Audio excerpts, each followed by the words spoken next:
Hello and welcome to our Rainham behind the scenes special. I think I had a heart attack. How long have you had that planned? Today we're going to be looking at the behind the scenes of all the action at the Rainham shoot that we got up to. Let's get into it. Let's first remind ourselves what we did. Even though these shots here, text is going to go over them and are going to be blurred a bit, and you still have to shoot it as if it's going to be used for real. Mm-hmm. Yep, we had 3 fantastic actors. We had Chris, Barry and Shona.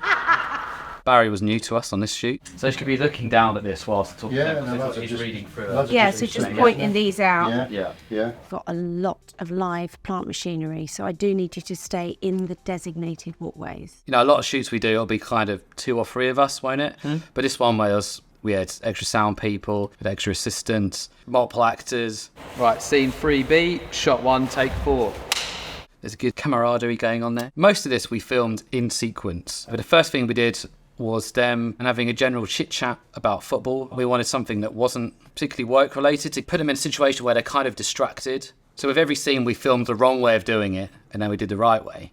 So this wrong way was them taking a lazy shortcut by moving a barrier, and then kind of getting in the way of this green forklift. He actually works at this place, Rainham, and we just got him into it, didn't we? And he was very patient of us, because we filmed it from several angles, from behind, side and front, his point of view and so on. There's you being the director. You think you're just going to reverse just straight back? Yeah. And they've got a mark on the floor that they won't go by. Yeah. That's the idea. Yeah, all right.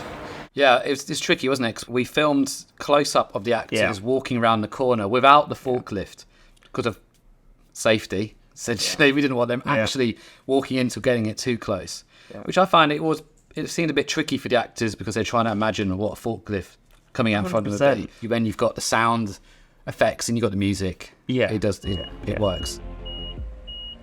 Whoa! Okay. Sorry, pal. Come on, we should have gone that way. Yeah. Right, yeah, nice, stop there. Yeah, that's stuff the winner.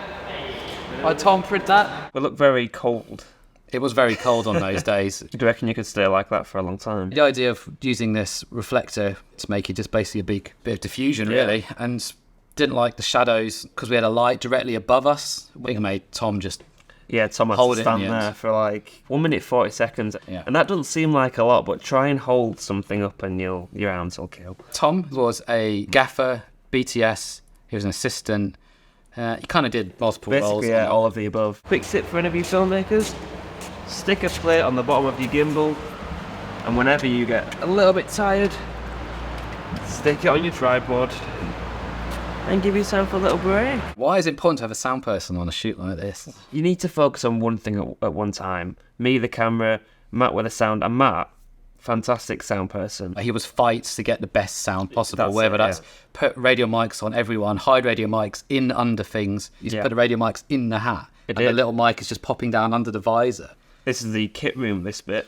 Everyone seemed to have their own table. It was like it's like you're at school where everyone's got their own desk. With the script for that particular scene, we'll go out with just us two to that part of the location and work out various things with camera angles and stuff just on our own. But then from here, we might as well keep this set up and have them go that way. Yeah, no. Do all that whilst we're here, and then do the forklift guy here, and then we'll do the gimbal stuff. Yeah. And then this scene is all done. So while I set the camera up here, David, what was the lighting situation on the day? Tube lights above them, the guys. They make a big difference because that was the darkest, gloomiest corner, wasn't it, of this warehouse. They had a few skylights where daylight came in and a big shutter door. And a couple of lights, but they only came on at dusk. Literally every shot we had to light it with 1 to sometimes 3, 4 lights on a stand, or one of us holding the light if there was a moving shot on the gimbal that you were walking with. When we did the location wrecking, we saw for the first time this scaffolding structure. We realised it's going to be quite tricky to shoot on a tripod where we're in a fixed position, so to get a lot more energy and movement by using the gimbal. A gimbal basically stabilises everything that you shoot.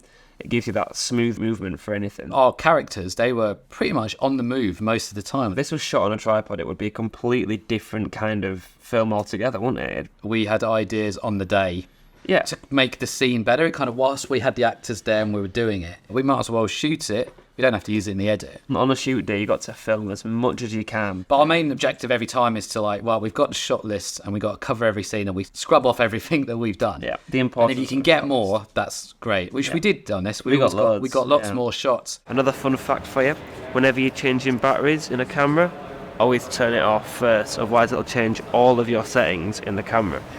And once that's done, you're ready to go. But one of my particular favourites, one shot that you saw. You went, "Stop, Chris! Yeah. I can peer through this little gap." In my own vision, I was like, I need that to be in it. It looked awesome. Scene 5A, shot 6, take 1.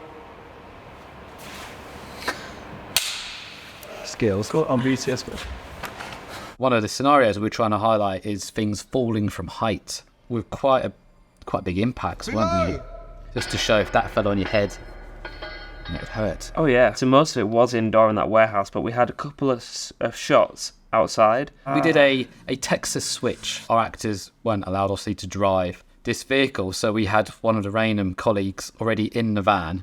Yeah. And Barry, he looks like from the camera's angle that he's getting in a driver's seat, but he's actually running around the side and standing with us. That's the business. That is good. Mr. Right. Byron Sheldon, DP. Okay, we're good to go. Director Dave. Yeah, no, if you've enjoyed this, give us a like, subscribe, and yeah, we'll see you in the next one. We've got a lot of BTS coming up. Cheers, guys. Bye. See you later. Fuck. Hey!